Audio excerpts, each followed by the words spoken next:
शामिल भी हो रहे हैं, जो कार्यकर्ता पुराने और नए लोग भी। हमने संगठन की मीटिंगें रखी थी। हम अपने संगठन का विस्तार करना चाह रहे हैं और लगातार कार्यकर्ताओं की डिमांड थी कि जैसे चौटाला साहब ने एक बूथ 10 यूथ संगठन के साथ खड़ा किया था, इंडियन नेशनल लोकदल पार्टी को नए सिरे से इस संगठन को और विस्तार करना चाहिए, बड़ा करना चाहिए। हमने जब आपस में पार्टी के सीनियर नेताओं ने बात करी तो ये फैसला लिया कि अब हम इसको वार्ड के स्तर पे संगठन को बढ़ाने का काम करेंगे। हमने जो मीटिंगें बुलाई थी वो केवल संगठन से जुड़े हुए लोग जिनको जिम्मेवारियां दे रखी उनकी थी। हमारी सोच तो ये थी कि ज़्यादा से ज़्यादा जो पार्टी के 300 साढ़े 300 पदाधिकारी हर डिस्ट्रिक्ट हेडक्वार्टर पे है, उतने लोगों को बुलाएंगे, उनके साथ संगठन का विस्तार करने के लिए चर्चा करेंगे, उनकी राय भी जानेंगे और अपनी तरफ से उनकी जिम्मेवारियां लगाएंगे। लेकिन आज की तारीख के अंदर हमने 21 जिले मैंने कंप्लीट कर लिया। आज ही 22वां जिला सरसा बचा हुआ है जो 2 बजे 3 बजे है। हर मीटिंग के अंदर कहीं 200 की ज्वाइनिंग है, कहीं 300 की है, कहीं 500 की भी है। आपके फतेहाबाद में भी आज 500 से ज़्यादा लोगों ने पार्टी को ज्वाइन किया है। विशेष बात यह है कि नौजवान जो है वो सबसे ज़्यादा बड़ी संख्या में आज हमारी पार्टी के साथ जुड़ रहे हैं। नौजवान के साथ कांग्रेस ने विश्वासघात किया, नौजवान के साथ बीजेपी ने विश्वासघात किया। नौजवान के साथ सबसे ज़्यादा बड़ा धोखा अगर किसी ने किया तो वो जजपा ने किया, जिसने समझबाग ये दिखाए थे कि 75% आरक्षण लागू करके तुम्हें नौकरी देंगे। आज हरियाणा बेरोजगारी में नंबर 1 पर पहुंच गया। वहीं ये कहा था कि जो कोई बेरोजगार रह जाएगा उसको हम 11,000 रुपया बेरोजगारी भत्ता उसके खाते में हर महीने डालेंगे ताकि वो बच्चा कम से कम अपने पैरों पे खड़ा रह सके, छोटे मोटे अपने खर्चे निकाल सके। आज वो नौजवान जो है मायूस है। अब उस नौजवान को भरोसा है तो केवल इंडियन नेशनल लोकदल पार्टी पे। उसका एक कारण है, चौटाला साहब जब 2000 से 2005 में चीफ मिनिस्टर थे, उस वक्त में हमने 5,000 रुपया हर नौजवान के खाते में बेरोजगारी भत्ते के रूप में डाला था। आज क्योंकि महंगाई बढ़ गई, इसलिए उस पैसे को भी और बड़ी उसमें देना होगा। हमने फैसला किया है कि 2024 में जब हमारी सरकार बनेगी, हम नौजवान को बिल्कुल मायूस नहीं होने देंगे। हम पहली बात तो उसको रोजगार देंगे, नौकरी देंगे।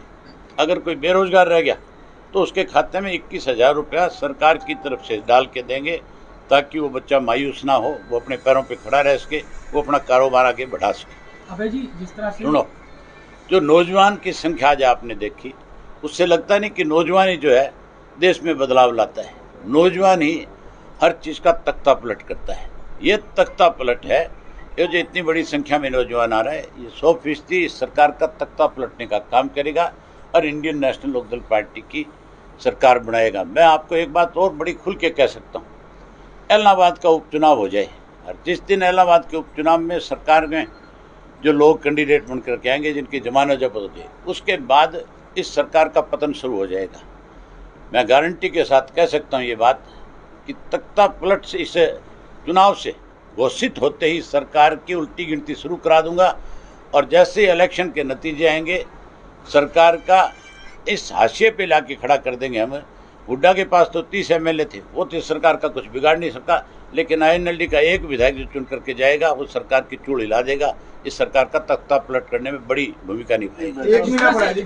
कश्मीर के नेताओं से प्रधानमंत्री और गृह मंत्री ने बातचीत की, क्या लगता है आपको किसानों से भी इस तरह से प्रतिनिधिमंडल से बातचीत करनी चाहिए, उनका समाधान करना चाहिए, क्योंकि लंबे समय से किसान वहाँ बैठे हैं। कश्मीर के जो नेता उनसे मिले, उसी तरह क्या लगता है आपको कि किसानों से बातचीत करनी चाहिए? हमारे देश का प्रधानमंत्री सबसे बड़ा नौटंकीबाज है।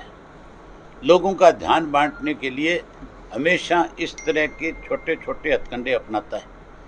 हमेशा लोगों का ध्यान भटकाने के लिए कभी मन की बात करेगा, कभी कश्मीर के मुद्दे को छेड़ेगा, कभी 370 की बात करेगा, कभी कोरोना की बात करेगा, कभी किसी और मुल्क की बात करेगा। जो सबसे अहम चीज़ है आज की तारीख में, जो किसान का इशू है, इस इशू पे बात नहीं कर रहा, लेकिन देश के प्रधानमंत्री को मजबूर होना पड़ेगा और किसान की बात नहीं करनी पड़ेगी, किसान की बात को मानना पड़ेगा। किसान आंदोलन आप देखना 15 जुलाई के बाद बहुत बड़ा हो जाएगा। अच्छा, 1 महीना रह गया इलेक्शन को, 6 महीने का समय होता है, 5 महीने हो गए आपको इस्तीफा दिए को लगभग। सरकार भाग रही है, चुनाव करा नहीं रही है। अगर चुनाव करवाती तो फिर अब तक नोटिफिकेशन हो जाना चाहिए था, तारीख तय हो जानी चाहिए थी, लेकिन कोविड का बहाना लेकर के टालने की कोशिश करी। बकरे की माँ कितने दिन खैर मनाएगी, आखिर उसको कटना ही पड़ेगा। आम चुनाव को भी 3.5 साल का समय है और इसमें की घोषणा है पेंशन जो 11,000 की, क्या जल्दी नहीं करती? हमारी पार्टी का पहले से ये फैसला है, और कोई भी घोषणा जो है, सत्ता में बैठे लोग तो घोषणा करें तो उनके गले में फांसी आ जाती है, क्योंकि उनको फिर उसी टाइम उसको लागू करना पड़ता है। हम अपने साथियों को, क्योंकि हमारी पार्टी पे लोगों को विश्वास और भरोसा है, खास करके चौटाला साहब ने जो बात अपनी ज़बान से कभी कही उसको पूरा किया। और आज की तारीख में हरियाणा प्रदेश के अंदर अगर आम आदमी को किसी की बात पे भरोसा है तो केवल अभय सिंह चौटाला है जिसकी बात पे लोग भरोसा कर सकते हैं। मैंने आज तक जो बात कही है उसको पूरा किया है, चाहे मुझे उसके लिए कितना ही बड़ा नुकसान हुआ और चाहे उसके लिए मुझे कितना ही बड़ा नुकसान उठाना पड़ा, मैं कभी पीछे नहीं हटा। कोई बड़ा नेता आपके संपर्क में जो वापसी करना, मुझसे बड़ा नेता कोई नहीं आज हरियाणा। बात ही करना चाहता हूँ। मैं आपसे पूछता हूँ, मुझसे बड़ा नेता आज हरियाणा प्रदेश में कोई है? मेरे से बड़ा अगर नेता कोई इस प्रदेश में है तो उस शख्स का नाम चौधरी ओम प्रकाश चौटाला है। कार्यक्रम तय हुए? चौटाला साहब अभी अपना, उनके हाथ में फ्रैक्चर है, उसके लिए हॉस्पिटलाइज है। जैसे ही हॉस्पिटल से छुट्टी मिलेगी, डॉक्टर जब उनको इजाजत देगा, हम उनके कार्यक्रम बनाएंगे। महंगाई के मुद्दे पर विपक्ष मौन, विपक्ष है कहाँ? विपक्ष तो सत्ता पक्ष के साथ मिला हुआ है। भूपेंद्र सिंह हुड्डा तो भाजपा की कठपुतली है। आपको पता नहीं है कि किस तरह से हुड्डा ने अपने लड़के को राज्यसभा में भिजवाया, किस तरह से सुभाष चंद्रा को भूपेंद्र सिंह हुड्डा ने वोट दे करके राज्यसभा में भेजने का काम किया। जो लोग आपस में मिले हुए हैं, आप वहाँ पक्ष और विपक्ष की बात कैसे कर सकते हैं? ये तो बिका हुआ सौदा है, लेकिन बहुत जल्दी लोग इनको सबक सिखाएंगे। इन लोगों को फील्ड में उतर रही है महंगाई को लेकर। हम तो हमेशा ही फील्ड में रहे, हमारी फौज कभी बैरक में नहीं गई, हमारी फौज लड़ाकी है। हमने हमेशा लोगों का विश्वास जीता है। राज्य किसी का बना उससे कोई मतलब नहीं है, लेकिन हमारे लोगों ने लोगों के दिलों के ऊपर राज किया है। आज शहर के अंदर किसी भी रिक्शा वाले से रोक करके पूछ लो कि तेरे को किस पार्टी पे विश्वास और भरोसा है, वो खुल करके कहेगा कि INLD के वर्कर पे मुझे भरोसा है। इलाहाबाद में ओपी चौटाला जी कैंडिडेट हो सकते हैं? उनको परमिशन दिलवाता हूँ, वही कैंडिडेट बना लेंगे। साइन मेरे